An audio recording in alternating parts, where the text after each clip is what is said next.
Hello, good evening. So my name is Uditpal Singh and my student number is 300984584, and I will be presenting a presentation on workplace on violence. So it will be regarding what kind of violence or what kind of riskier factors that we face at workplace.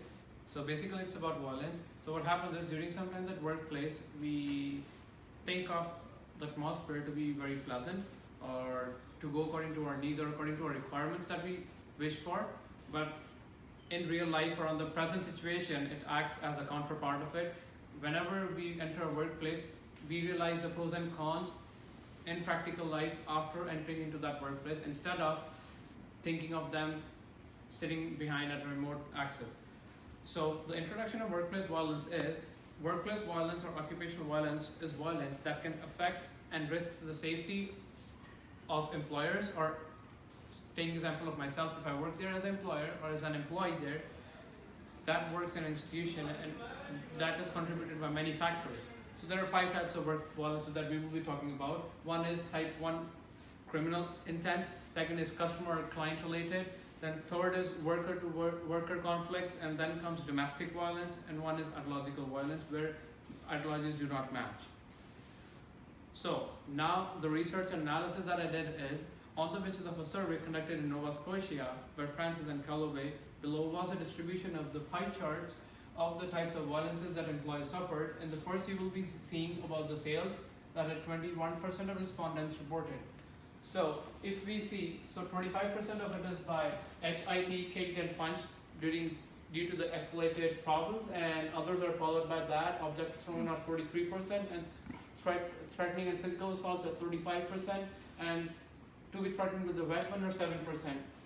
Next slide is about. Next slide will be giving us further details that it says that it's been seen that in the vast majority of the many cases and brutality and verbal with no physical mischief of collaborator, the specialist assault their collaborators verbally, then making an endeavor to hurt him or her physically. Just give you an example. What happens is many times we hear about violence acts that takes place at various job fields. Just taking an example of the gas station. People who work at gas station are at higher risk of facing workplace violence, due to which is during the night shifts. Many of the employees working at gas stations, they have the risk of theft due to heavy cash at the gas station for the whole day of income. And next, this is also one of the examples followed by it happened in the United States of America, in which a cop viciously captured an attendant named identity, Alice Bubbles of College of Utah. She was captured on the grounds that she would not give blood tests for individual, which is unlawful too. So instead here, a police officer could politely approach her and act, and due to which the police officer acted a bit violently. That led to workplace violence in which a client was affected. So giving another example is taking example back to the gas station. So what happens is during the night, employees who work at the gas station, they're at a higher risk, higher potential of being injured because of the cash that they have at the gas station at night. And night shifts are usually dangerous because there's no one to help them. So that is an incident that happened with one of my friends I would like to share as an example. He was at a night shift. What happened is he had cash, and someone approached him with the chef knife asking for all the money that they had to be given at the moment, but luckily the life was saved of an employee. So that is what kind of workplace violence we face. So that is one factor coming in. And what are the recommendations are? Organizations or companies' management should issue strict rules on how to train people, kind of giving women's trainings, workplace health and safety trainings, and there are many factors that protect themselves. Employees have full right to refuse if they feel like the workplace is dangerous.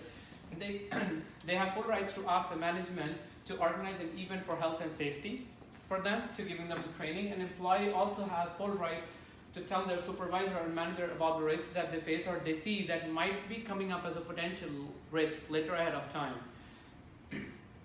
So now I'll be presenting a few questions. If we can have a questionnaire session as well for that.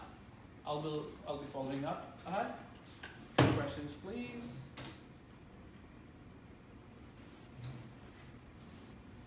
So first is, what are the things that you would recommend to reduce workplace violence? And what do you think as employers and managers and supervisors are the responsibilities that can reduce workplace violence, risk, fight, workplace conflicts, health and safety risks, and what are the responsibilities that as an employers or basically as an employee and worker we need to take in order to reduce the risk of workplace health and safety dangers. And so conclusion, now we come to the end of the conclusion. So there are many cases seen, as we discussed earlier, about the workplace violence, and as a potential employer I would provide workplace health and safety training, WMIS trainings, health and safety trainings and measures and parameters that workers or employees can follow while working so they don't face any risk about that. And apart from that, as an employee, personally, I would report to my supervisor, my manager, or any senior authority if I see any kind of potential risk or potential danger coming up ahead that will lead to risk. And that's all what I would like to say. Thank you very much. Thank you.